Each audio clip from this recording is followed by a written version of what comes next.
देखो, कभी भी जब पेशेंट खुद से सांस नहीं ले पाता है तो उसको क्या करते हैं, पर अपन जो सांस ले रहे हैं वो कौन सा वेंटिलेशन हो गया, वो नेचुरल वेंटिलेशन होता है, ठीक है। लेकिन जब खुद से पेशेंट सांस नहीं ले पाता है, ऐसी कंडीशन में उसको किस प्रकार का वेंटिलेशन देने की जरूरत होती है? मैकेनिकल वेंटिलेशन या आर्टिफिशियल वेंटिलेशन, ठीक है। तो इसको बोला जाता है मैकेनिकल वेंटिलेशन, ठीक है। वेंटिलेटर के थ्रू हमेशा मैकेनिकल वेंटिलेशन दिया जाता है। इसकी ज़रूरत कब पड़ती है? जब रेस्पिरेटरी फेल्योर देखने को मिले, ठीक है, या फिर पेशेंट खुद से रेस्पिरेशन नहीं ले पा रहा है या डिफिकल्टी उसको हो रही है, या फिर अनकॉन्शियस क्लाइंट है या कोमा वाला क्लाइंट है, ऐसी कंडीशन में अपन वेंटिलेटर पे उसको रखते हैं, ठीक है। जब पेशेंट को वेंटिलेटर पे रखते हैं तो उस टाइम पे सबसे इम्पोर्टेंट जो चीज़ होती है वो होती है वेंटिलेटर कंसेंट, ठीक है। वेंटिलेटर पे रखने से पहले उसमें एक प्रोसीजर किया जाता है, उसका नाम है एटी इंटूबेशन, ठीक है। एंडोट्रेकियल इंटूबेशन किया जाता है। एंडोट्रेकियल इंटूबेशन के लिए सबसे पहले पेशेंट को क्या किया जाता है? ऑब्जर्व किया जाता है कि इस पेशेंट को एनेस्थीसिया दिया जा सकता है, नहीं दिया जा सकता, क्योंकि उसको एनेस्थीसिया, एनेस्थेटिक मेडिसिन और सेडेशन भी दिया जाता है। क्यों? ताकि जब आप उसको ट्यूब इंसर्ट करोगे, एंडोट्रेकियल ट्यूब इंसर्ट करोगे, उस टाइम पे क्या हो सके, वो पेशेंट फाइट नहीं करे।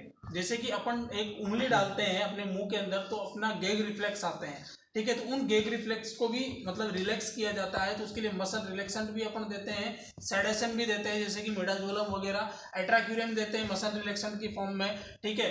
और अगर बात करें एनेस्थेटिक एजेंट के बारे में तो केटामिन अपन दे सकते हैं, प्रोपोफॉल अपन दे सकते हैं, ये सारी मेडिसिन भी अपन ड्यूरिंग इंटूबेशन दे सकते हैं। तो ये इंटूबेशन मेडिकेशन होगी, ठीक है। सबसे इंपॉर्टेंट होती है पोजीशन। जब भी पेशेंट को इंटूबेट करते हैं उस टाइम पे उसको कैसी पोजीशन में रखना चाहिए? रोज पोजीशन उसको दी जाती है। ये पोजीशन मैंने आप लोगों को लिखवाई हुई है। रोज पोजीशन कैसे देते हैं? बेड को फ्लैट कर देते हैं, बेड को फ्लैट करके गर्दन को इस तरीके से एक्सटेंड किया जाता है, ठीक है। पीछे की तरफ इस तरीके से एक्सटेंड किया जाता है। अगर फिर भी गर्दन मान लो अनकॉन्शियस पेशेंट है, वो गर्दन एक्सटेंड नहीं कर पा रहा है, तो आप यहाँ उसके इस जगह पे कोई बेडशीट या रोल करके रख सकते हो ताकि उसकी गर्दन इस तरीके से एक्सटेंड हो सके। इंटूबेशन कैसे किया जाता है? सबसे पहले अपन इंटूबेशन के सारे आर्टिकल्स को अरेंज कर लेंगे। अरेंज करने के बाद में या फिर एक क्रैश कार्ड होता है, तो क्रैश कार्ड में सारी चीज़ें होती है, ठीक है। आपको इंटूबेशन किट या क्रैश कार्ड पास में रखना है पेशेंट के। इंटूबेशन करने से पहले और भी चीज़ें ध्यान में रखी जाती है, जैसे कि consent, return consent, high risk consent patient के अटेंडर से और या पेशेंट से लेना है, ठीक है। उसके बाद में इंटूबेशन किया जाता है। इंटूबेशन करने का काम होता है एक एनेस्थेटिक का, ठीक है। जो राइट्स होता है वो एक एनेस्थेटिक को होता है, अदरवाइज एक एमबीबीएस डॉक्टर भी इंटूबेशन कर सकता है। बात करते हैं इंटूबेशन करते टाइम पे और क्या क्या सावधानियां रखनी होती है। जब भी पेशेंट को इंटूबेट करते हैं उस टाइम पे उसको सबसे पहले तो सक्शनिंग करना है। क्यों? क्योंकि अपने को एयरवे को क्लीन करना है। तो सक्शन यहाँ वैक्यूम के थ्रू अपन उसका सक्शन करेंगे। उसको ओरोफेरेंजियल सक्शनिंग की जाती है। ओरोफेरेंजियल सक्शनिंग करने के बाद में अपन को विजुअलाइज होगा क्या? उसका एयरवे। एयरवे विजुअलाइज करने के लिए अपन लेरिंजोस्कोप का यूज करते हैं, जो कि लेरिंजोस्कोप के आप लोगों ने देखा होगा कि लाइटिंग लगी रहती है सामने आगे। जैसे उसको अपन इस तरीके से अंदर डालते हैं इस तरीके से, तो वो लाइटिंग जल जाती है। लाइटिंग जैसे जलती है तो अपन को पूरा का पूरा पाथवे जो है या एयरवे है वो क्लियर दिखता है, ठीक है। जैसे एयरवे क्लियर दिखता है अपन ट्यूब अंदर की तरफ इंसर्ट करते हैं। एक काउड बना रहता है, ट्यूब लेके एंडोट्रेकियल ट्यूब पड़ी हुई इसमें नीचे वाले ड्रॉर में, दोनों नीचे वाले ड्रॉर देखो, ये एक काउड बना हुआ रहता है, ठीक है। इस काउड के थ्रू इस तरीके से अपन ट्यूब को डालते हैं, ठीक है। इस तरीके से जैसे ट्यूब को इंसर्ट करेंगे तो इसके अंदर देखो यहाँ पे एक, इसको मर्फी आई बोलते हैं, ये दिख रहा है आप लोगों को, ये एक आई टाइप में दिख रहा है, एक छेद सा नजर आ रहा है आपको, इसको मर्फी आई बोला जाता है। इसका नाम क्या है? मर्फी आई, ठीक है। इस मर्फी आई के थ्रू सक्शनिंग की जाती है, ठीक है। यहाँ पे इसको जैसे अंदर इंसर्ट करते हो, आपने इंटूबेट कर दिया। इंटूबेट करने के बाद में ये एक आप लोगों को एक बैग सा दिख रहा होगा, इसके अंदर अब एयर इंसर्ट करते हैं। अब इसके अंदर एयर कितनी इंसर्ट करेंगे? इसके अंदर देखो, आपने मान लो 5 ml एयर इंसर्ट की है, तो 5 ml एयर इंसर्ट करने के बाद में इसका प्रेशर नापते हैं अपन, ठीक है। तो जो इसका नॉर्मल प्रेशर होता है ईटी कफ, इसको ईटी कफ बोला जाता है, एंडोट्रेकियल ट्यूब कफ बोलते हैं इसको। इसका जो नॉर्मल प्रेशर देखने को मिलता है वो 25 mm ऑफ Hg देखने को मिलता है। इतना प्रेशर इसका होना चाहिए। अगर इससे ज़्यादा प्रेशर रहेगा, क्योंकि यहाँ से जैसे एयर डालोगे, ये देखो ये पाइप जा रहा है, ये पाइप कहाँ जा रहा है? इसके अंदर जा रहा है। ये बलून फूलता है, ये दोनों, ये ट्रेकिया जो होती है, ट्रेकिया की वॉल्स को कंप्रेस करता है, ट्रेके को डायलेट करता है और ट्रेके की वॉल से सट जाता है, तो ट्यूब आपकी बाहर नहीं आ पाएगी। अगर इसके अंदर प्रेशर ज़्यादा रहेगा, 25 mm ऑफ एचजी से प्रेशर ज़्यादा रहेगा, इसका मतलब आपकी ट्रेके की जो वॉल्स है वो क्या हो जाएगी, कंप्रेस होगी, वहाँ पे स्टीम वाली कंडीशन हो जाती है। ठीक है, वहाँ पे आपको स्टीम वाली कंडीशन देखने को मिलेगी, जिससे वहाँ के टिश्यूज जो है नेक्रोटाइज हो सकते हैं और एंडोट्रेकियल इंजरी हो सकती है। इसलिए अपन इसका प्रेशर जो है 25 mm ऑफ एचजी ही रखते हैं।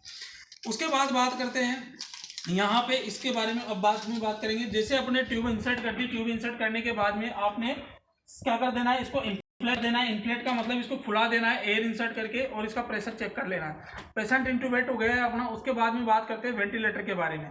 ठीक है, पेशेंट को इंट्यूबेट करने से पहले ये सारे इस वेंटिलेटर को तैयार किया जाता है। ये एक मैकेनिकल मशीन है जो कि सांस देने का और सांस को लेने का भी काम करेगी। क्यों? क्योंकि वो ना सांस छोड़ सकता है ना सांस ले सकता है, पेशेंट की कंडीशन ऐसी होती है। अब इसमें कुछ सेटिंग्स करते हैं अपन, वो सेटिंग्स के बारे में बात कर लेते हैं। सबसे पहले इसको तैयार किया जाता है, तो तैयार करने से पहले इसके अंदर 2 ट्यूब देखने को मिलती है आप लोगों को। एक तो ये व्हाइट कलर की ट्यूब देखने को मिलती है और दूसरी ये ब्लैक कलर की ट्यूब देखने को मिलती है। ये ब्लैक कलर और व्हाइट कलर की ट्यूब किस चीज़ की ट्यूब है? ये व्हाइट कलर की जो ट्यूब देखने को मिलेगी वो देखने को मिलेगी आपको ऑक्सीजन ट्यूब। ठीक है, ये ऑक्सीजन ट्यूब होती है। ब्लैक कलर की जो ट्यूब देखने को मिलती है वो देखने को मिलती है एयर ट्यूब। तो यहाँ पे आप लोगों ने देखा होगा, एक तो ऑक्सीजन वाला पोर्ट दिख रहा है, एक एयर वाला पोर्ट दिख रहा है आप लोगों को। तो यहाँ पे जो ब्लैक कलर का पोर्ट है ये एयर वाले पोर्ट में लगा देंगे, व्हाइट कलर का जो पोर्ट है वो ऑक्सीजन वाले पोर्ट में लगा देंगे। ठीक है, ताकि एयर भी यहाँ से आती है और ऑक्सीजन भी आती है। एयर क्यों दे रहे हैं? ताकि उसको नेचुरल ऑक्सीजन मिल सके, क्योंकि अपन जो ऑक्सीजन ले रहे हैं वो नेचुरल ऑक्सीजन ले रहे हैं। तो उसके साथ साथ ऐसा तो नहीं है कि ऑक्सीजन ही जा रहा है, एयर भी जाता है। ठीक है, तो उसको अपन एक नेचुरल मेथड के थ्रू एक ऑक्सीजन देते हैं। तो ये 2 ट्यूब है। उसके बाद बात करते हैं इसकी कुछ एक्सटर्नल सेटिंग है। एक्सटर्नल सेटिंग के बारे में मैं आप लोगों को बता देना चाहता हूं। इसको बोलते हैं सर्किट। ठीक है, वेंटिलेटर सर्किट इसको बोला जाता है। ये जो ट्यूबिंग दिख रही है, ये ट्यूबिंग इस तरीके से खुल जाती है, इसको बोलते हैं वेंटिलेटर सर्किट। ठीक है, ये वेंटिलेटर सर्किट इस तरीके से रहता है। इसको आप किसी भी तरीके से लगा सकते हो। ऐसा नहीं है कि इसमें एक पाइप ऑक्सीजन रहेगी, एक पाइप CO2 की रहेगी। अब आप बोलोगे कि सर कौन सी तो ऑक्सीजन की है, कौन सी CO2 की है, तो कोई सी को भी लगा दो, कोई दिक्कत नहीं है। केवल ये एक वे है ऑक्सीजन को लाने का, ऑक्सीजन को ले जाने का और CO2 को लाने का, तो किसी में भी लगा दो। देखो यहाँ पे इसमें 2 चीज दिख रही है आप लोगों को। यहाँ पे लिख रहा है टू पेशेंट और दूसरा दिख रहा है आपको फ्रॉम पेशेंट। इस साइड आ जाओ, कोई दिक्कत नहीं है। कुछ बच्चे उस साइड चले जाओ, वहां से भी दिख जाएगा। हाँ, उधर से चले जाओ। ठीक है, फिर वापस इधर आ जाना, गेट को क्लोज कर दो। यहाँ पे लिखा है फ्रॉम पेशेंट, तो फ्रॉम पेशेंट से मतलब CO2 आएगा। ठीक है, टू पेशेंट, अपन 2 पेशेंट मतलब ऑक्सीजन उसको दे रहे हैं, तो पेशेंट को तो क्या देंगे? ऑक्सीजन। और फ्रॉम पेशेंट मतलब वहां से क्या लेंगे? CO2। तो इन दोनों को अपन आप इस तरीके से लगा दो ताकि इस पाइप के थ्रू क्या आ सके, एक के थ्रू तो ऑक्सीजन जा सके और दूसरे के थ्रू CO2 आ सके। तो ये इसकी एक्सटर्नल सेटिंग है। दूसरा है, इसको बोलते हैं स्पायरो। स्पायरो का मतलब क्या हो गया? ड्यूरिंग मान लो इंट्यूबेशन, पेशेंट का इंट्यूबेट हो रखा है, ऐसी कंडीशन में आप पेशेंट को क्या करवाना चाहते हो? लंग एक्सरसाइज करवाना चाहते हो। आप लोगों ने देखा होगा 3 बॉल वाला, उसको स्पायरोमीटर बोला जाता है। तो स्पायरो अगर करवाना है, लंग एक्सरसाइज किसी पेशेंट को करवानी है ड्यूरिंग इंट्यूबेशन, तो इसके थ्रू अपन क्या करते हैं? स्पायरो करवाते हैं। इसको किसके अंदर कनेक्ट कर देते हैं? ये जो ये दिख रहा है आप लोगों को, इसको बोला जाता है कैथेटर माउंट। ठीक है, ये कहाँ लगता है, कैसे लगता है, ये सारी चीज बताएंगे। तो इसको इसके साथ कनेक्ट कर दिया जाता है। यहाँ पे एक निप होती है, उससे इसको क्लोज कर दिया जाता है। ठीक है, यहाँ से स्पायरो को ऑन कर देंगे सेटिंग के थ्रू। ठीक है, जैसे स्पायरो को ऑन करेंगे तो इसके साथ इसमें एक्स्ट्रा प्रेशर क्रिएट होता है। जब एक्स्ट्रा प्रेशर क्रिएट होगा और एक्स्ट्रा प्रेशर क्रिएट होकर के फिर वापस लूज होगा, फिर क्रिएट होगा, फिर लूज होगा, इससे क्या होगा? लंग एक्सरसाइज होगी। ठीक है, तो लंग एक्सरसाइज भी अपन स्पायरो के थ्रू करवा सकते हैं। उसके बाद बात करते हैं, इसमें एक चार्जिंग पॉइंट होता है। ये चार्जिंग पॉइंट कंटिन्यू लगा हुआ रहना चाहिए। ठीक है, कभी भी चार्जिंग पॉइंट इसमें डिसलोकेट नहीं होना चाहिए। क्यों? क्योंकि डायरेक्ट वेंटिलेटर बंद हो जाएगा। कुछ वेंटिलेटर होते हैं उसके अंदर बैटरी बैकअप होता है, कुछ वेंटिलेटर होते हैं जिनके अंदर बैटरी बैकअप नहीं होता है। अच्छी कंपनी के जैसे इंगस्ट्रम और सेलो के इनके वेंटिलेटर आते हैं, उनके अंदर बैटरी बैकअप होता है, इसके अंदर बैटरी बैकअप नहीं है। उसके बाद जैसे इसमें बैटरी बैकअप है या नहीं, बाहर कुछ नाम लिखा हुआ रहता है। ठीक है, और उसके अंदर मतलब जैसे इस तरीके से, ये तो प्रधानमंत्री वाले हैं, ठीक है, इनके अंदर बैटरी बैकअप नहीं है। उसके अंदर सेल जो भी वेंटिलेटर आएगा तो उसके अंदर साथ में उसकी पूरी की पूरी बुक आती है, उसमें सब कुछ लिखा हुआ रहता है, डिस्क्राइब किया हुआ रहता है। ठीक है, वेंटिलेटर की पूरी बुक होती है। उसके बाद बात करते हैं, इसको बोला जाता है कंट्रोलर। ये अलार्म साइलेंट का बटन है। उसके बाद में ये ऑन ऑफ, जहाँ भी ये सिंबल आपको दिख जाए इसका मतलब क्या है, ये ऑन ऑफ का बटन है। ठीक है, ये ऑन ऑफ वाला बटन है। उसके बाद में ये है ऑक्सीजन सेटिंग के लिए कंट्रोलर, इसको भी कंट्रोलर बोला जाता है। इससे आप ऑक्सीजन सेट करोगे इसके अंदर। इससे आप क्या करोगे, जो भी सेटिंग है उसको कंट्रोल करोगे। अब बात करते हैं, इसको ऑन करते हैं, देखते हैं इसके अंदर क्या खुलता है। इसको बोला जाता है vanity circuit stand, ventilator circuit stand. ये जो सर्किट है, ये सर्किट इस स्टैंड पे टिकता है। ठीक है, कैसे टिकेगा वो अभी आप सबको बता देंगे। इसको कैथेटर माउंट बोलते हैं। ये यहाँ पे एक और था ना ऐसा, एक और था ऐसा वहाँ पे सर। मेन चीज़ जो है ये सेटिंग है। ये सेटिंग करने का काम वैसे तो डॉक्टर साहब का होता है, लेकिन आपको भी सेटिंग के बारे में पता होना चाहिए, क्योंकि हर जगह पे डॉक्टर साहब नहीं होते हैं। बात करते हैं सबसे पहले वेंटिलेटर के अलग अलग मोड होते हैं। यहाँ पे लिखा हुआ है मोड। ठीक है, यहाँ पे मोड लिखा हुआ है। इस मोड में आप देखेंगे तो यहाँ पे VC लिखा हुआ है। इसको हटा दो, कोई दिक्कत नहीं। इस पे VC लिखा हुआ है। यहाँ VC का मतलब क्या होता है, वॉल्यूम कंट्रोल। ये मोड ऑफ वेंटिलेटर है, इसका मतलब होता है VCV, वॉल्यूम कंट्रोल वेंटिलेशन। ठीक है, उसके बाद में यहाँ पे और भी मोड होते हैं। PC, pressure control ventilation, PCV। इसमें केवल PC दे रखा है। ठीक है, PCV होता है तो प्रेशर कंट्रोल वेंटिलेशन उसको बोला जाता है। ये मोड ऑफ वेंटिलेशन है, वेंटिलेटर है। उसके बाद में PSV, प्रेशर सपोर्ट वेंटिलेशन। इसको क्या बोला जाता है, प्रेशर सपोर्ट वेंटिलेशन इसको बोला जाता है। उसके बाद में HF, O2 थेरेपी। अगर मान लो आपको केवल ऑक्सीजन देनी है, ठीक है, किसी मोड के थ्रू नहीं देनी है, ओनली जैसे आप मास्क के थ्रू ऑक्सीजन देते हो, ठीक है, हाई फ्लो, इसकी फुल फॉर्म होती है हाई फ्लो। मास्क के थ्रू आपने क्या दे रहे हो, आप हाई फ्लो ऑक्सीजन थेरेपी दे रहे हो, तो हाई फ्लो ऑक्सीजन थेरेपी आप इसके थ्रू दे सकते हो। वापस क्या आ गया आपका, VCV आ गया। ठीक है, तो ये मोड ऑफ वेंटिलेटर होते हैं। इन मोड में जो ये VCV जो होता है, ये यूनिवर्सल मोड इसको बोला जाता है। लिख लो, VCV के सामने इसको यूनिवर्सल मोड भी बोला जाता है। यूनिवर्सल मोड का मतलब ये होता है कि मान लो डॉक्टर साहब नहीं है, पेशेंट को किस मोड पे लेना है, तो आप इस मोड पे पेशेंट को रख लो।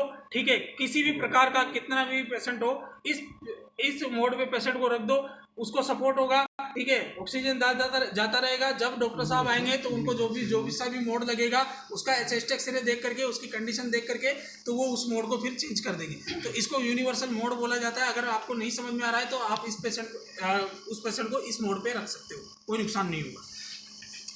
उसके बाद बात करते हैं टाइडल वॉल्यूम के बारे में। ये है VT का मतलब होता है tidal volume. Tidal volume decide कैसे करते हैं, अब इसमें देखो, मिनिमम टाइडल वॉल्यूम जो देखने को मिल रहा है वो 130 ml है। ठीक है, ये मिनिमम टाइडल वॉल्यूम है। मैक्सिमम टाइडल वॉल्यूम जो देखने को मिलेगा वो आप लोगों को 2 लीटर देखने को मिल रहा है। ठीक है, मिनिमम टाइडल वॉल्यूम 130 ml और मैक्सिमम टाइडल वॉल्यूम 2 लीटर या 2000 ml। ये बच्चों में भी देखो, ये जो टाइडल वॉल्यूम है ये घटता बढ़ता रहता है। टाइडल वॉल्यूम किसके अकॉर्डिंग अपन सेट करते हैं, टाइडल वॉल्यूम हमेशा पेशेंट के बॉडी वेट के अकॉर्डिंग अपन सेट करते हैं। ठीक है, जितना पेशेंट का बॉडी वेट रहेगा उसी के अकॉर्डिंग उसका टाइडल वॉल्यूम होगा। इसका जो फॉर्मूला देखने को मिलता है, तो tidal volume is equal to, लिखो, tidal volume is equal to body weight into 7 ml पर kg, 7 ml पर kg। ठीक है, ये टाइडल वॉल्यूम का फॉर्मूला होता है। फॉर्मूला आप लोगों को आई थिंक समझ में आ गया होगा। टोटल बॉडी वेट आपको लिखना है। ठीक है, इनटू में क्या लिखना है, 7। मान लो जैसे कि 1 ml में कितना दे रहे, 1 ml में कितना देंगे अपन, केवल 7 kg। ठीक है ना, 7 ml देंगे। अब मान लो जैसे कि नॉर्मल टाइडल वॉल्यूम कितना होता है, 500 ml अपन मानते हैं। तो 500 ml कैसे आया, कितने वेट वाले पेशेंट का टाइडल वॉल्यूम 500 ml होगा, लगभग 70 ml, क्योंकि 7 7 49। ठीक है, तो 490 ml हो गया। तो 490 यानी कि 500 ml जो टाइडल वॉल्यूम है वो 70 kg वेट होगा किसी पेशेंट का, तो उसका टाइडल वॉल्यूम कितना आ जाएगा आपका, 500 ml, ठीक है। तो 70 kg वेट अपन जो एक एवरेज वेट मानते हैं वो 70 kg मान करके चलते हैं इसके अंदर। तो वेट के अकॉर्डिंग टाइडल वॉल्यूम हमेशा सेट होता है। उसके बाद बात करते हैं, ये आई रेशियो ई दिख रहा होगा आप लोगों को, यहाँ आई ई नहीं है, यहाँ रेशियो भी लगी, 2 बिंदी भी लगी हुई है, रेशियो है ये आई रेशियो ई। इसका रेशियो क्या देखने को मिलेगा आप लोगों को, देखो इसमें जो मिनिमम बात करते हैं, 4 इंस्पायरेशन और 1 एक्सपायरेशन, ये भी रेशियो है। 4 इंस्पायरेशन और 1 एक्सपायरेशन ये मिनिमम है। मैक्सिमम के बारे में बात करें तो 1 इंस्पायरेशन और 8 एक्सपायरेशन। क्यों? देखो एबीजी के थ्रू ये सब कुछ चलता है। अगर मान लो किसी भी पेशेंट की एबीजी के अंदर ऑक्सीजन की कमी उसके अंदर देखी जाती है तो उसको 4 बार इंस्पायरेशन करवाया जाएगा। इंस्पायरेशन करवाने का मतलब 4 बार ऑक्सीजन दिया जाएगा और एक ही बार ऑक्सीजन को मतलब CO2 को रिलीज किया जाएगा। उससे क्या है उसके अंदर ऑक्सीजन लेवल बढ़ेगा और CO2 लेवल बैलेंस रहेगा, घटेगा नहीं, CO2 लेवल बैलेंस रहेगा क्योंकि एक ही बार एक्सपायरेशन हो रहा है। उसके बाद यहाँ पे लिख रखा है 1 बार इंस्पायरेशन और 8 बार एक्सपायरेशन, ठीक है। तो इसका मतलब CO2 लेवल किसी का ज़्यादा है तो CO2 लेवल को अपन को क्या करना है, वॉश आउट करवाना है। तो आप 1 बार तो उसको सांस दो और 8 बार एक्सेल करवाओ। तो 8 बार जब एक्सेल करवाओगे तो CO2 पूरी तरीके से वॉश आउट हो जाएगा, ठीक है। तो इस तरीके से जब भी पेशेंट वेंटिलेटर पे होता है तो पेशेंट की एबीजी सबसे मायने रखती है, ठीक है। एबीजी करवाते रहना चाहिए, ठीक है। उससे अपन को पता लगता रहेगा कि पार्शियल ऑक्सीजन कितना है और पार्शियल CO2 कितना है, ठीक है। अब नॉर्मल मैंने आप लोगों को लिखवा रखा है कि नॉर्मल ऑक्सीजन लेवल कितना होता है, नॉर्मल पार्शियल ऑक्सीजन लेवल कितना होता है, 80 to 100 अपन मानते हैं। उसके बाद बात करते हैं नॉर्मल CO2 लेवल कितना होता है, 35 से 45, ठीक है ना, 35 से 45 नॉर्मल CO2 लेवल होता है। तो ये चीज़ आप लोगों को ध्यान में रखना चाहिए। अपन इंस्पायरेशन एक्सपायरेशन रेशियो को चेंज करते हैं। उसके बाद बात करते हैं यहाँ आरआर के बारे में। रेस्पायरेटरी रेट कितनी रखनी है, तो आपको नॉर्मल रेंज में आप रेस्पायरेटरी रेट उसकी 12 भी रख सकते हो, 14 भी रख सकते हो, जो भी आपको लगे, लेकिन नॉर्मल रेंज में अपन को रेस्पायरेटरी रेट रखनी है ताकि उसी रेट से क्या है उसको सांस लेता रहेगा, ठीक है। ना कि टेकीपिनिया होगा ना कि ब्रेडीपिनिया होगा। तो यहाँ पे आपको रेस्पायरेशन रेट आप देखो मैक्सिमम कितना आ रहा है, 33। क्यों ये 33 क्यों आ रहा है, 33 क्यों आ रहा है, जबकि नॉर्मल रेस्पायरेशन रेट कितना होता है 12 से 20 तक मानते हैं अपन, है ना। तो यहाँ 33 क्यों है, इसमें मैक्सिमम रीडिंग 33 क्यों है भाई? अरे क्योंकि बच्चों के अंदर भी यही वेंटिलेटर काम में आता है। और बच्चों की जो रेस्पायरेशन रेट कितनी होती है, बच्चों की जो रेस्पायरेशन रेट कितनी होती है, एक न्यू बॉर्न होता है उसकी रेस्पायरेशन रेट कितनी होती है, ठीक है, 40 तक उसकी रेस्पायरेशन रेट मानते हैं। तो आप 33 तक उसकी रेस्पायरेशन रेट रख सकते हो। तो ये चीज़ आपको लोगों को ध्यान में रखना चाहिए, ठीक है। और मिनिमम कितनी है, 4, ठीक है। मिनिमम 4 तक आप रख सकते हो, मिनिमम 4 तक आप रख सकते हैं। मिनिमम 4 तक अपन क्यों रख सकते हैं, क्योंकि पेशेंट के अंदर जैसे कि चाइल्डिक रेस्पायरेशन अगर किसी पेशेंट के अंदर है तो उसके अंदर ब्रेडीपिनिया भी होता है और कभी कभार एपनिया भी आ जाता है। तो उस एपनिया को मेंटेन करने के लिए अपन यहाँ मिनिमम रेस्पायरेशन रख सकते हैं, ठीक है। तो ये हो गया आपका रेस्पायरेशन। उसके बाद में यहाँ पे या आप लोगों अच्छा इधर दे रखा है, ठीक है। यहाँ पे ये दिख रहा है पीप। इस पीप की फुल फॉर्म क्या होती है, पीप, PWP पीप दिख रहा है, इस पीप, हाँ नहीं, पीप का मतलब हॉर्न बजाना नहीं होता है, प्रेम कुमार, ठीक है। पीप का मतलब पॉजिटिव एंड जो फिल्मों में आता है END, positive and expiratory pressure इसको बोला जाता है। ये अपन सेट करते हो तो मिनिमम पीप ऑफ भी कर सकते हो आप, ठीक है। ये सेंटीमीटर H2O में इसका प्रेशर रहता है भाई, ठीक है। मिनिमम ऑफ भी कर सकते हो और मैक्सिमम आप कितनी 35 तक पीप दे सकते हो किसी को। ये पीप क्यों देते हैं, एक्सपायरेटरी प्रेशर क्यों अपन रिलीज करवाते हैं, जैसे कि मान लो CO2 किसी का वॉश आउट नहीं हो रहा है, आपने इंस्पायरेशन एक्सपायरेशन रेशियो के साथ में पीप भी आप लोगों को सेट करनी पड़ेगी, तभी उसका CO2 वॉश आउट हो पाएगा, क्योंकि एक्सपायरेटरी अपन प्रेशर लगा रहे हैं, ठीक है, फोर्सफुली उसका एक्सपायरेशन करवा रहे हैं। तो ऐसी कंडीशन में ये CO2 को वॉश आउट करने के लिए आप मैक्सिमम पीप मिनिमम पीप रख सकते हो। एक नॉर्मल क्लाइंट जो रहता है जिसमें CO2 लेवल और ऑक्सीजन लेवल नॉर्मल रहता है, उस कंडीशन में आप जो उसका पीप रखोगे वो 5 पीप रहता है उसका, ठीक है। इस तरीके से 5 पीप रखा जाता है। उसके बाद बात कर लेते हैं अपन ऑक्सीजन के बारे में, क्योंकि oxygen FiO2 friction inspired oxygen, ठीक है ना। फ्रिक्शन इंस्पायर्ड ऑक्सीजन भी अपन सेट करते हैं तो मिनिमम आप कितनी ऑक्सीजन देते हो 21, और मैक्सिमम कितनी दे सकते हो, इससे ऑक्सीजन सेट होगी भाई आपकी, ठीक है। इससे सेट होगी तो मैक्सिमम आप 100 दे सकते हो, 100% दे सकते हो, और मिनिमम आप 21% दे सकते हो। क्यों मिनिमम 21% क्यों? 0 क्यों नहीं दिया गया, 8-10 क्यों नहीं दिया गया? क्योंकि मिनिमम एनवायरनमेंट के अंदर जो आपकी ऑक्सीजन का लेवल है वो कितना है, 21% ऑक्सीजन एनवायरनमेंट में पाई जाती है। तो आप एनवायरनमेंट के बराबर भी इसको ऑक्सीजन दे सकते हो, 0 नहीं दे सकते, 10 नहीं दे सकते, क्योंकि एनवायरनमेंट के बराबर ऑक्सीजन आप इसको दे सकते हो। इसमें एक चीज का और ध्यान में रखना होता है आप लोगों को, जैसे कि मान लो सपोज दैट ये तो हो गई इसकी सेट, ये जैसे आप यहाँ पे FiO2 सेलेक्ट करोगे तो यहाँ पे FiO2 इस जगह पे आ जाएगा, ठीक है, कि कितना आपने ऑक्सीजन सेलेक्ट किया है। तो ये हो गई ये वेंटिलेटर की सेटिंग के बारे में बात। उसके बाद बात करते हैं इसमें कुछ सेटिंग्स होती है, जैसे कि मान लो यहाँ पे आपने इतना ही, जैसे एक मिनट, यहाँ पे आपने 12 रेस्पिरेशन सेलेक्ट किया, यहाँ पे आपने मान लो 12 रेस्पिरेशन या 14 रेस्पिरेशन सेलेक्ट किया। अब इसमें क्या होगा, इसकी एक खासियत है, जब भी आप इतना रेस्पिरेशन या इतनी सेटिंग सेट करोगे, उसके बाद में अगर एक्स्ट्रा पेशेंट अफोर्ड करता है खुद से, ठीक है, एक्स्ट्रा पेशेंट फोर्स लगाता है, तो ऐसी कंडीशन में आप लोगों को क्या करेगा, ये अलार्म देने लग जाएगा। जैसे कि मान लो आपने रेस्पिरेशन कितना सेट किया है, 14 क्यों किया है, क्योंकि वो अनरेस्पॉन्सिव है, पेशेंट सांस नहीं ले पा रहा था, कुछ उसके अंदर मतलब ठीक हुआ वो, और वो खुद से सांस लेने लग गया, या खुद से, या फिर अवेक हो गया। आपने सेडेशन उसको दे रखा था उस टाइम पे, वो अवेक हो गया, कॉन्शियस हो गया, ऐसी कंडीशन में वो खुद से सांस लेने लगा, या फिर टेकीपीनिया उसके अंदर होने लगा, तो ये अलार्म देने लग जाएगा आपको, यहाँ पे अलार्म देने लग जाएगा। आपको समझ जाना है कि वेंटिलेटर के अंदर कोई ना कोई प्रॉब्लम है या कुछ ना कुछ हुआ है, ठीक है। दूसरा, पेशेंट को जैसे ये वेंटिलेटर सर्किट इस तरीके से कनेक्ट रहता है भाई, मैं आप लोगों को बता दूं, ये स्टैंड है, इसको वेंटिलेटर सर्किट स्टैंड बोला जाता है। इस वेंटिलेटर सर्किट स्टैंड को इस तरीके से कनेक्ट किया जाता है इसके अंदर, इस तरीके से, ठीक है। यहाँ पे कैथेटर माउंट लगा दिया जाता है, किसी को नहीं मिला, इसको टाइट कर दो, हाँ उल्टा टाइट होगा बस, ज़्यादा नहीं, ठीक है, इस तरीके से लगा दिया जाता है।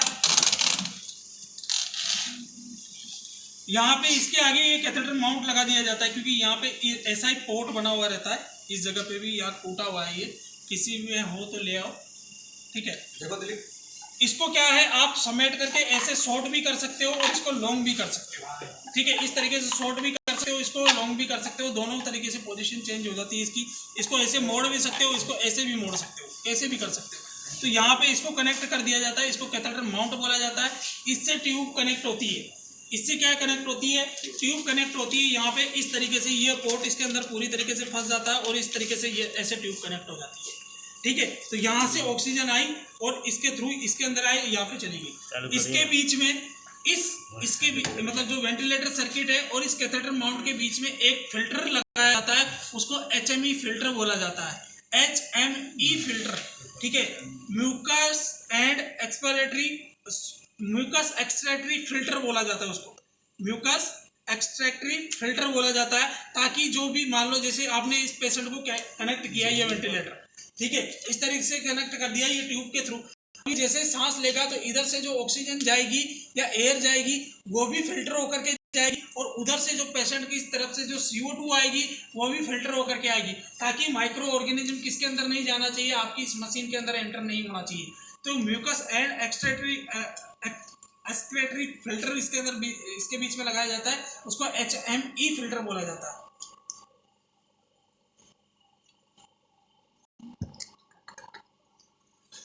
या फिर उसको heat and most excretory filter भी बोलते हैं, heat and most excretory filter, ठीक है, या म्यूकस एक्सट्रैक्टरी फिल्टर भी बोलते हैं, ठीक है। तो वो फिल्टर यहाँ पे लगा दिया जाता है इन दोनों के बीच में। अब मुझे एक बात आप लोग बताओ कि इस वेंटिलेटर वाले पेशेंट को मैं क्या करवाना चाहता हूँ, नेबुलाइज करवाना चाहता हूँ, कैसे करवाऊंगी? आपने स्पायरो तो दिलवा दिया, इसके थ्रू स्पायरो चला जाएगा, लेकिन मैं इसको नेबुलाइज भी करवाना चाहता हूँ, तो नेबुलाइज कैसे होगा भाई, कोई बता सकता है मुझे, लाला या लाली? देखो थोड़ा सा केवल इसके अंदर ये करना है अपन को, इन दोनों के बीच में क्या लगा हुआ है, HME फिल्टर लगा हुआ है, ठीक है। एक टी शेप का पीस देखा होगा आप लोगों ने, ठीक है। जैसे आप लोगों का नेबुलाइजर मास्क होता है, उसके अंदर वो नीचे जिसके अंदर आप दवाई डालते हो वो लगा हुआ रहता है, ठीक है। तो उसके भी उसके ऊपर जो ओपनिंग होती है, वो ओपनिंग अपन मास्क से कनेक्ट कर देते हैं, लेकिन इसका जो टी पीस रहेगा उसमें वो ओपनिंग मास्क से कनेक्ट नहीं रहेगी। एक टी शेप की कोई चीज मतलब डिवाइस होता है, उस टी शेप के डिवाइस से इस तरीके से कनेक्टेड रहता है, ठीक है। यहाँ पे आपने दवाई भर दी, ये इधर इससे टी शेप के डिवाइस से कनेक्ट होगा, जैसे इससे कनेक्ट हुआ उसके बाद में इधर की साइड भी ओपनिंग रहती है, इधर की साइड भी ओपनिंग रहती है, दोनों साइड ओपनिंग रहती है। तो इस तरीके से एक साइड ओपनिंग तो इधर आ जाएगी और एक साइड की जो ओपनिंग है वो इसके अंदर लग जाएगी, ठीक है। नीचे आपका वो दवाई भरी हुई है, आपने मशीन से डायरेक्ट कनेक्ट किया ट्यूब को, नेबुलाइजर मशीन ऑन कर दी, नीचे से आपकी स्टीम स्टार्ट हो गई। स्टीम जैसे स्टार्ट हो गई है तो उसके अंदर वो जो भाप रहेगी वो इसके थ्रू अंदर चली जाएगी, तो नेबुलाइजर हो गया पैसा। तो इस तरीके से आप नेबुलाइजर करवा सकते हो। ये हो गई है इंट्यूबेशन और वेंटिलेटर के बारे में बात। अब बात करते हैं इस पे, मान लो वेंटिलेटर पे जो पेशेंट होता है उसकी केयर कैसे की जाए, क्या क्या चीज़ें आप लोगों को ध्यान में रखनी चाहिए और कैसे करना चाहिए। तो इसमें सबसे इंपॉर्टेंट जो थिंग होती है वो पेशेंट, जब भी पेशेंट को आप इंट्यूबेट कर देते हो, वेंटिलेटर पे पेशेंट को ले लेते हो, तो उसकी जो पोजीशन रहेगी वो पोजीशन सेमी फाउलर रहेगी, हमेशा उसकी पोजीशन सेमी फाउलर ही रहती है। 30 to 45 डिग्री उसका हेड ही रहता है, ठीक है। क्यों रहता है? क्योंकि वो स्प्रेड कर सकता है। दूसरा और क्या रखना है, कभी भी पेशेंट को, क्योंकि वो पेशेंट सेडेशन में है, अगर मान लो पेशेंट कॉन्शियस भी था तो आपने सेडेशन दे करके उसको रखना है हमेशा। क्यों? क्योंकि उसके ट्यूब डली हुई हो, फाइट करेगा या फिर कॉन्शियस हो गया तो ट्यूब को आपके हाथ के में पकड़ा देगा ऐसे करके निकाल के, ठीक है। तो ऐसा नहीं करना है, तो पेशेंट हमेशा सेडेशन में रहेगा, तो उसकी आईज ओपनिंग नहीं रहना चाहिए, हमेशा आई ओपनिंग नहीं रहना चाहिए। क्यों नहीं रहना चाहिए? क्योंकि अगर उसकी कंटिन्यू आई ओपनिंग रहेगी, आपकी ये लाइट है, जैसे इस बेड पे ये लाइट है, इस तरीके से वो लाइट पड़ती रहेगी उसकी आंखों में हमेशा कंटिन्यू, तो उसकी आंखें खराब हो सकती है। तो ऐसी कंडीशन में आप क्या करोगे, आप कुछ मत करो, उसके यहाँ पे गोज पीस लगाओ और माइक्रोफोन लगाओ दोनों आंखों, ठीक है। तो ये केयर है, ये ध्यान में रखना है, नहीं तो उसकी आंखें खराब हो जाएगी, ठीक है। गोज पीस लगाओ, यहाँ पे हल्का सा गीला करके गोज पीस लगा दो, गोज पीस लगा के उसको माइक्रोफोन लगा दो, ठीक है। तो आंखें बंद। उसके बाद में क्या करना है, सबसे इंपॉर्टेंट होती है वेंटिलेटर वाले पेशेंट की सक्शनिंग, कि सक्शन कैसे किया जाए। तो सक्शन करने के लिए अपन को कुछ टेक्निक्स यूज करती है। दो प्रकार की सक्शनिंग की जाती है, एक होती है ओपन सक्शनिंग, एक होती है क्लोज सक्शनिंग।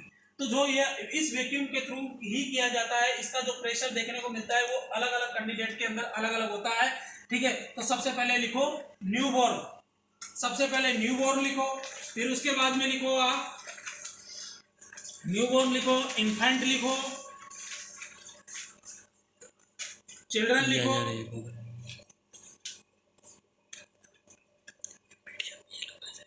अडल्ट लिखो, ठीक है। ये सक्शनिंग की जाती है। अरे ऐसे नहीं लिखना, ऐसे के ऐसे लिखो सीक्वेंस से, ताकि इनका प्रेशर में लिखवाऊंगा फिर सामने, ठीक है। तो न्यूबॉर्न का जो प्रेशर देखने को मिलता है वो देखने को मिलता है 40 to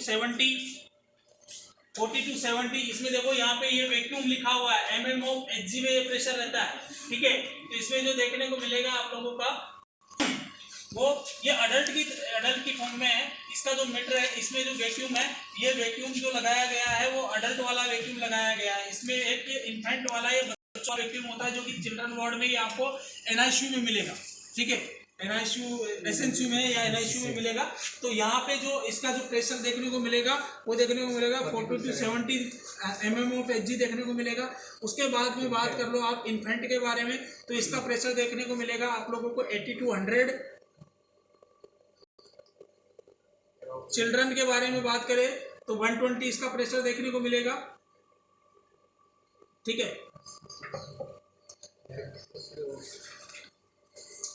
ठीक है। 120 इसका प्रेशर देखने को मिलेगा। और अगर अडल्ट के बारे में बात करें तो अडल्ट का प्रेशर देखने को मिलेगा 140 to 200, 140 से 200 mm ऑफ Hg, इस प्रेशर से आप सक्शनिंग करोगे। तो ये प्रेशर आप लोगों को याद में होना चाहिए। कहीं ये अडल्ट वाला प्रेशर बच्चे में लगा दिया तो लंग्स तक बाहर आ जाएंगे, ये ध्यान रख लेना, ये भी बात सुन लेना। कहीं न्यू बॉर्न के लगा दिया तो दिक्कत हो जाएगी। तो आप लोगों को ये प्रेशर ध्यान में रखना चाहिए। प्रेशर यहाँ से सेट होता है, इसके थ्रू प्रेशर सेट होता है। इसको इस तरीके से देखो, इसमें क्लॉकवाइज यहाँ पे लिखा हुआ है प्लस, यहाँ पे लिखा हुआ है माइनस। इधर घुमाओगे तो प्रेशर कम होगा, इधर घुमाओगे तो प्रेशर ज़्यादा होगा। ठीक है, इसके थ्रू ही चेक मतलब प्रेशर सेट किया जाता है। प्रेशर आपने सेट कर दिया, प्रेशर सेट कैसे करोगे? इसको यहाँ से ऑन करो सबसे पहले। ठीक है, ऑन करने के बाद में यहाँ सक्शन कैथेटर लगाओ। सक्शन सेट लगा हुआ रहता है। सक्शन सेट आप लोगों ने देखा होगा, इस तरीके की डंडी होती है। ठीक है, इस तरीके की डंडी लगी रहती है, उससे सक्शन कैथेटर कनेक्ट करते हैं। ठीक है, आप थोड़ा सा सक्शन कैथेटर को इस तरीके से किंक कर दो। जैसे किंक करोगे तो यहाँ पे ये सुई उठ करके प्रेशर पे चली जाएगी, तो आपको पता लग जाएगा कि इसमें इतना प्रेशर आ रहा है। ठीक है, जैसे ही रिलीज करोगे वो वापस 0 पे आ जाएगी। ठीक है, तो ऐसी कंडीशन में आप लोगों को प्रेशर सेट करना है कम ज़्यादा करके, और इतना प्रेशर है। फिर उसके बाद आपको सक्शनिंग करनी है। सक्शनिंग करने से पहले आपको सबसे पहले तो पेशेंट का अगर ये बेड डाउन में है तो आपको कैसा करना है, अब करना है। इसमें 2 प्रकार की सक्शनिंग होती है, क्लोज सक्शनिंग और ओपन सक्शनिंग। ओपन सक्शनिंग में क्या है, जो सक्शन सेट जो रहेगा या सक्शन कैथेटर रहेगा वो कैसा रहेगा, ओपन रहेगा। जैसे कि अपन डायरेक्ट लगा करके करते हैं सक्शन मशीन में।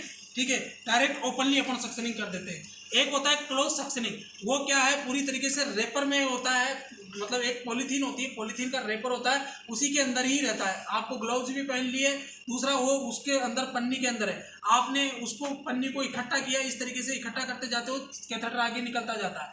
आप उसको अंदर इंसर्ट करते जाओ। ठीक है, अंदर इंसर्ट करके राउंड अप करते हुए बाहर लेकर के आओ, वापस वो पन्नी के अंदर जाएगा। तो डबल प्रोटेक्शन हो गई। एक तो ग्लव्स की प्रोटेक्शन हो गई आपकी, दूसरा उस क्लोजनेस की प्रोटेक्शन हो गई। तो उसमें इन्फेक्शन के चांसेस ज़्यादा होते हैं, इसमें इन्फेक्शन के चांसेस मतलब उसमें इन्फेक्शन के चांसेस कम होते हैं क्लोज सक्शनिंग में, और ओपन सक्शनिंग में इन्फेक्शन के चांसेस ज़्यादा होते हैं। सक्शन करने से पहले इस वेंटिलेटर के अंदर कुछ छेड़छाड़ करनी है अपन को। वो छेड़छाड़ क्या करनी होती है, इसके अंदर तो क्या है, वो बटन नहीं है, मतलब जो एक ऑटोमेटिक बटन होता है। ठीक है, जो 100% O2 का आता है। आप जैसे उसको कंप्रेस करोगे, कंप्रेस करने के बाद में जैसे कि मान लो आप 60% किसी को ऑक्सीजन दे रहे थे। ठीक है, ड्यूरिंग जब पेशेंट का वेंटिलेटर लगा हुआ था उस टाइम पे 60% आप ऑक्सीजन दे रहे थे, लेकिन 60% से जैसे आपने उस बटन को दबाया तो टोटल ये 100% पे चला जाएगा। टोटल 100% वेंटिलेशन उसको चला जाएगा। 2 मिनट तक 100% वेंटिलेशन उसका रहेगा। उसके बाद में आप क्या करोगे, 2 मिनट तक 100% वेंटिलेशन रहेगा। उसके बाद में आप कैथेटर माउंट, ये जो आपका कैथेटर माउंट है, इसको यहाँ से ये इससे कनेक्ट रहता है, आगे इसको निकालो। ठीक है, ये इससे कनेक्ट रहता है, तो आपको यहाँ से डिस्कनेक्ट नहीं करना है, आपको इस ईटी ट्यूब से इसको डिस्कनेक्ट करना है। इस तरीके से राउंड शेप में निकाल करके इस तरीके से डिस्कनेक्ट कर देना है। डिस्कनेक्ट करके, और जो आपका कैथेटर रहेगा उस सक्शन कैथेटर को पहले यहाँ से वैक्यूम को स्टार्ट कर देना है। ये एक स्टाइल प्रोसीजर है भाई, ध्यान रख लेना। ठीक है, इस तरीके से आपको किंक करके इससे अंदर के सक्शन कैथेटर को डालना है। सक्शन कैथेटर को कहाँ तक डालते हैं, ये भी सबसे इंपॉर्टेंट थिंग है। ठीक है, क्योंकि आपने सक्शन कैथेटर को ज़्यादा डाल दिया तो ट्रेकिया को इंजरी कर जाएगा। ठीक है, सक्शन कैथेटर को आपका जो केलेना है, ठीक है, वहाँ तक डालना है। ठीक है, आप जैसे इसके अंदर डालते जाते हो आपको एक ऑब्स्ट्रक्शन फील होगा। ठीक है, कि आप आगे आप कैथेटर नहीं जा रहा है तो फोर्स नहीं लगाना है। तो आपको जैसे ऑब्स्ट्रक्शन फील होता है, ऐसी कंडीशन में आप उससे 1 इंच थोड़ा सा बाहर निकालो सक्शन को। ठीक है, उसके बाद जो आपने किंक कर रखा था उसको छोड़ दो।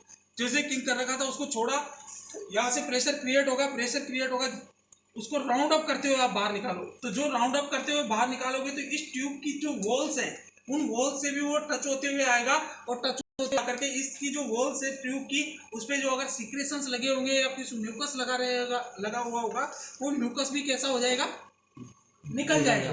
ठीक है, थिक म्यूकस रहेगा, वो म्यूकस भी निकल करके किस में आ जाएगा, सक्शन में आ जाएगा आपका। अब बात करते हैं कि यहाँ पे आपने 100% दे दिया था, उसके बाद में आपने सक्शन किया। सक्शन करने के तुरंत बाद में आपको फिर से उस बटन को दबाना है और 100% वेंटिलेशन पेशेंट को करना है। क्यों? क्योंकि आपने सक्शन के नेगेटिव प्रेशर के कारण उसके जो जितनी भी CO2 वगैरह थी, ऑक्सीजन जो आपने डिलीवर की थी, उससे सैचुरेशन फॉल हो जाएगा और ऑक्सीजन बाहर आ जाएगी। तो ऐसी कंडीशन में आपको 100% वेंटिलेशन करोगे। 100% वेंटिलेशन करोगे तो उसको 100% ऑक्सीजन जाएगी और वापस उसका वेंटिलेशन कंप्लीट हो जाएगा। ठीक है। 2 मिनट तक वो आपने बटन दबा दिया, 2 मिनट बाद में वो ऑटोमेटिक, आप 60% भी दे रहे थे तो 60% पे वो ऑटोमेटिक आ जाएगा।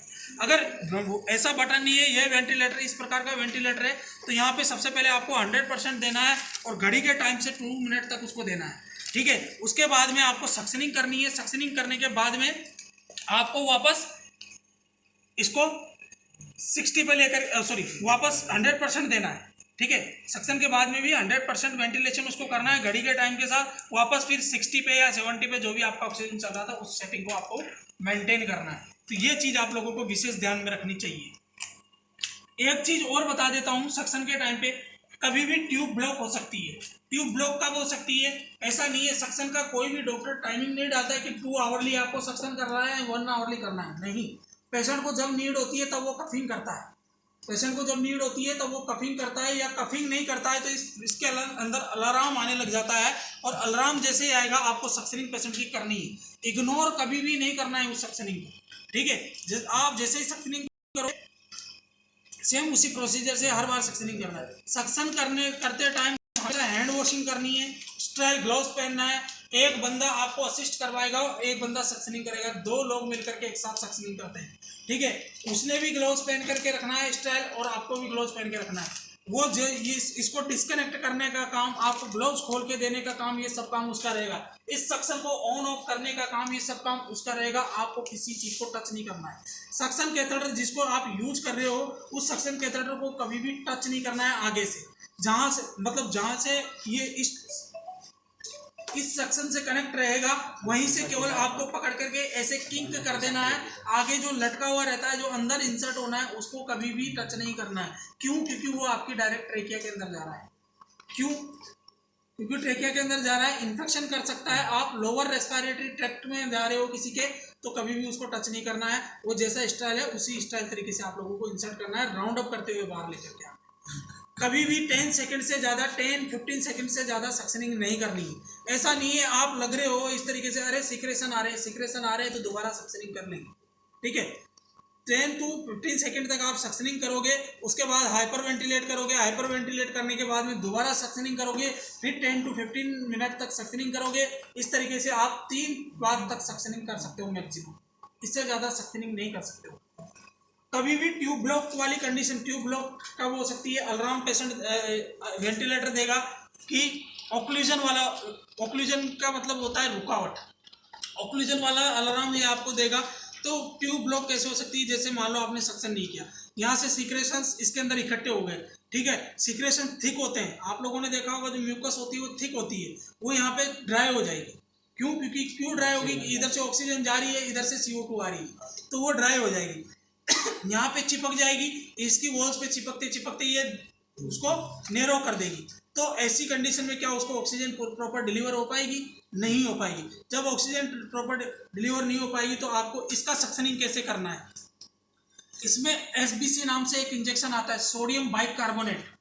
सोडियम बाइकार्बोनेट का इंजेक्शन आप लोगों को लेना है, ठीक है। 2 ml लेना है।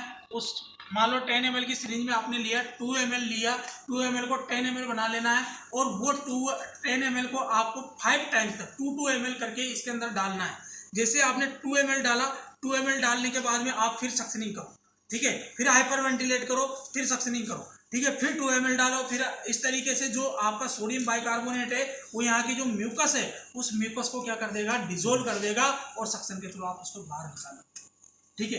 कभी भी ट्यूब ब्लॉक होता है तो तुरंत अपने डॉक्टर को इन्फॉर्म करना है। कभी भी खुद से नेतागिरी नहीं करना है, तुरंत एनेस्थेटिक या ड्यूटी डॉक्टर जो भी होता है उसको इन्फॉर्म करना होता है। क्यों इन्फॉर्म करना होता है? क्योंकि इसको चेंज करना है। इसको मान लो आपने जो भी ट्रीटमेंट दिया है या जो भी इंटरवेंशन किया है, उस इंटरवेंशन से वो थिकनेस, जो थिक म्यूकस है वो नहीं हटी तो पेशेंट को इतनी देर में क्रैश हो जाएगा, ठीक है। तो आपको तुरंत इस पर एक्शन लेना होता है। इस ET ट्यूब के बेस पे या इस एंडोट्रेकियल ट्यूब के बेस पे इसकी जो वैलिडिटी देखने को मिलती है वो 14 डेज देखने को मिलती है। 14 दिन तक आप इससे वेंटिलेट कर सकते हो पेशेंट को। उसके बाद 14 दिन के बाद भी पेशेंट को वेंटिलेटर पे रखना है, तो ऐसी कंडीशन आपको क्या करना पड़ेगा? 14 दिन के बाद भी आपको वेंटिलेटर पे रखना है तो आपको क्या करना पड़ेगा? फिर आपको ट्रेकेस्टोमी करनी पड़ती है। ट्रेकेस्टोमी कहाँ करते हैं? ट्रेकिया में यहाँ इस जगह पे छेद करके करते हैं। किस लेवल पे की जाती है ट्रेकेस्टोमी, किस रिंग पे की जाती है, किस लेवल पे की जाती है? तो 2 to 3, 2 से 3, जैसे सी शेप की जो रिंग होती है उसके अंदर, तो 2 से तीसरी जो आपकी सी शेप का जो रिंग रहेगा, उस रिंग पे आप ट्रेकेस्टोमी कर दोगे यहाँ से इस तरीके से।